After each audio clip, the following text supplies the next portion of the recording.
Hey everybody, I want to show you, let me go back here so you can see what this actually looks like at the very beginning. I'm going to send you a link in your information today that gives you the World Health Organization's most updated ICD-10 version. Now this is World Health Organization, but it is our ICD-10 book that we utilize for CM is set up the same way.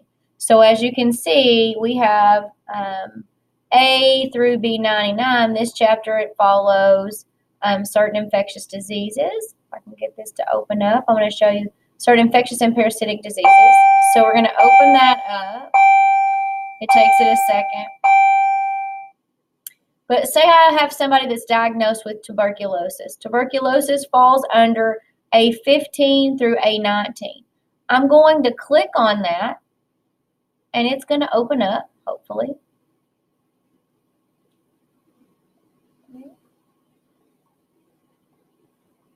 We're running a little slow over here today. Let me try that again. Oh, okay, so it didn't load all the way.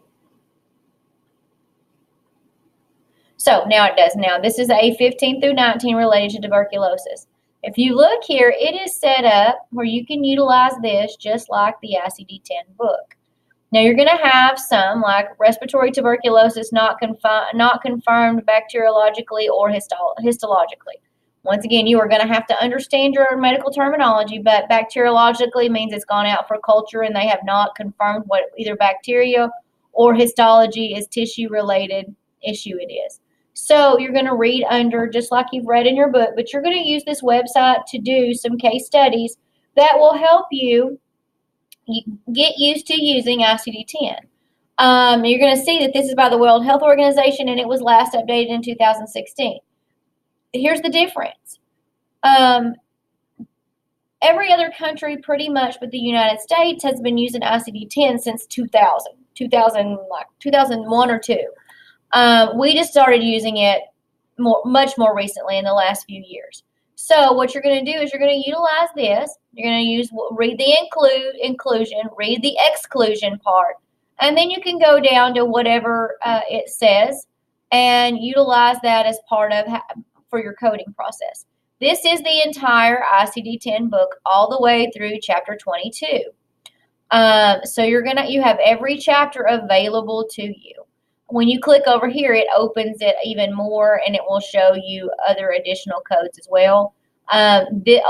This section is what you want to open. If I click on neoplasm, that's going to give me chapter 2, which is neoplasm or cancer C00 through D48. I can go through here, and I can open up and look at each one of those sections, okay? So you're going to use this to do your coding as you get case studies to code. I'm going to send you the link. You're going to have that attached to your assignment.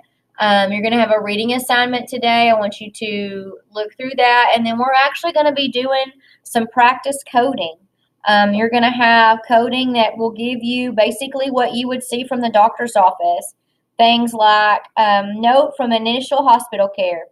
HPI, which is the patient information. Chief complaint of abdominal pain in the mid-lower right quadrant for 2 days. The patient is called our office. She was instructed to meet me at the hospital for admission. The pain is sharp and intermittent on a rates of pain of 9 on a 0 to 10 scale. So you've got a diagnosis here of reoccurrence of sigmoid diverticulitis. So you're going to answer some questions after that. But you're going to utilize this World Health Organization coding tool to be able to answer your questions.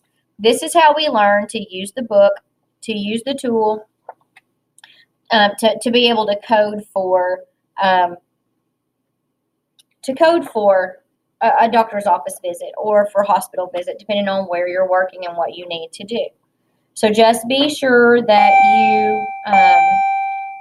you understand, you scroll through, and you look at this today as well, because it's important. It's important that you know kind of how you move along with this and how you would utilize this coding tool, okay? So you have a quiz. You had a quiz. You're going to have a little more reading for chapter 4. And then we're literally going to do some practice coding on Friday. And that's going to be your Friday assignment, to go through and do that actual practice coding. So just be sure that you're working diligently and you get through with these by Friday. Okay? All right. Thanks, everybody. Have a great day.